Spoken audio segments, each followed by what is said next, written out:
बहू के हाथ। घर की बहू शीना को इस बात का बड़ा घमंड था कि जिस काम में वो हाथ डालती थी वो काम अच्छा हो ही जाता है। शीना की हर बात में हाथ का इस्तेमाल जरूर होता था।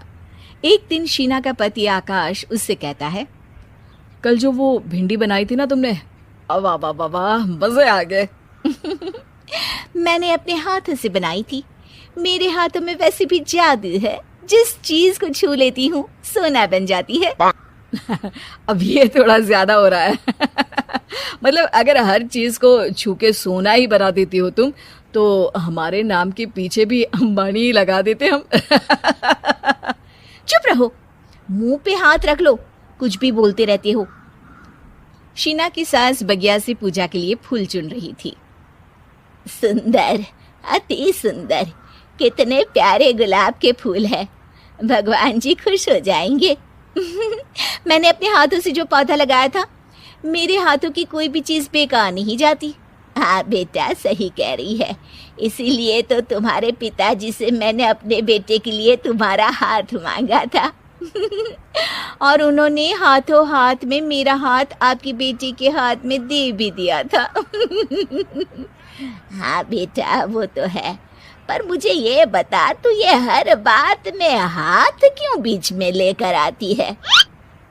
माँ जी, पंडित जी ने हाथ मेरा देखकर नैनीताल में कहा था कि मेरे हाथ जगन्नाथ हैं, मेरे हाथों से कभी कोई काम नहीं बिगड़ेगा। तो मेरे हाथों की तारीफ तो मुझे करनी पड़ेगी ना। हाँ हाँ, ठीक ही कह रही हो वैसे। तो मिलाओ हाथ इसी बात पर। शीना को न सिर्फ इस बात पे गर्व था कि उसके हाथ से सब अच्छा होता है, बल्कि घर के सारे काम भी वो पहले अपने हाथ से करती, फिर कोई दूसरा उन कामों को कर पाता। एक दिन शीना कपड़े धो रही थी। अरे घर में वॉशिंग मशीन है तो सही, खुद क्यों थक रही हो? कपड़े पहले मेरे हाथ से धुलेंगे, फिर वॉशिंग मशीन से। पहले हाथ की सफाई, फिर मशीन की धुलाई। अगर आज डाकू गब्बर सिंह होता ना, तो वो ये हाथ मुझे दे दे ठाकुर तुमसे जरूर कहता, और मैं तो दिलवा भी देता तुम्हारे हाथ। हर एक काम में हाथ बटाओ, ज्यादा जुबान न चलाओ, वरना दूंगी एक उल्टे हाथ से। क्या दोगी? कपड़े दूंगी, लो निचोड़ो। ऐसे ही एक दिन, अरे बहू, ये सोफे पर चढ़कर हाथ से पंखा क्यों घुमा रही हो? माँ जी, क्योंकि मेरे हाथ से घूमेगा तो ज्यादा अच्छे से हवा देगा।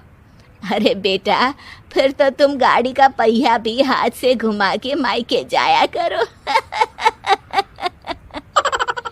एक बार आकाश ने घर पर कार लाने की बात छेड़ी।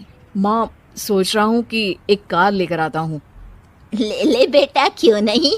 अरे पैसे हो तो हवाई जहाज भी ले लेना। हाँ, पैसा तो हाथ का मेल है, ले लेते हैं। इस हाथ पैसे देंगी, उस हाथ कार ले लेंगी। मुझे तो लगता है कि बहू कार भी अपने हाथों से धक्का लगाकर घर लाएगी। वो तो नहीं करूंगी, लेकिन सबसे पहले स्टीयरिंग पर हाथ मैं ही लगाऊंगी, ताकि गाड़ी का आना शुभ हो। अरे घर ले आने तो दो, फिर हाथ लगा लेना। लेकिन शीना नहीं मानती। अगले दिन ही सब कार लेने जाते हैं। शीना सेल्समैन से कहती है, भैया ये कार बहुत पसंद है, पैक कर दो।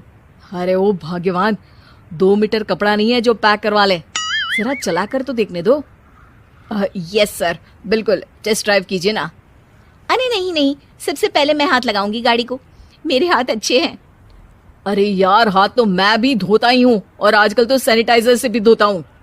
मेरे काम में हाथ ना अड़ाओ। अरे टांग ना अड़ा होता है भाग्यवान, हाथ नहीं। शीना ड्राइविंग सीट पर बैठ जाती है और आकाश उसे गाड़ी के फंक्शन समझाता है।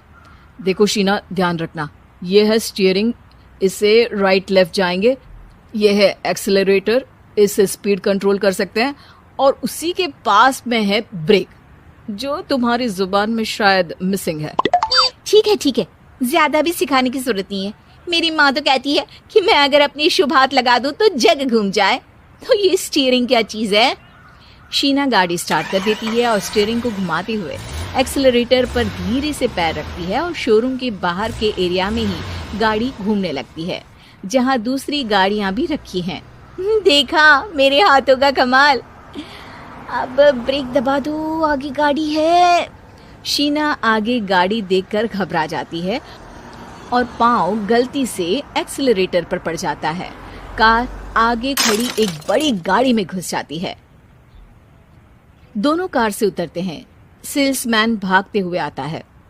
अरे 7 लाख की गाड़ी खरीदने आए थे और 15 लाख की गाड़ी ठोक दी। Oh my God.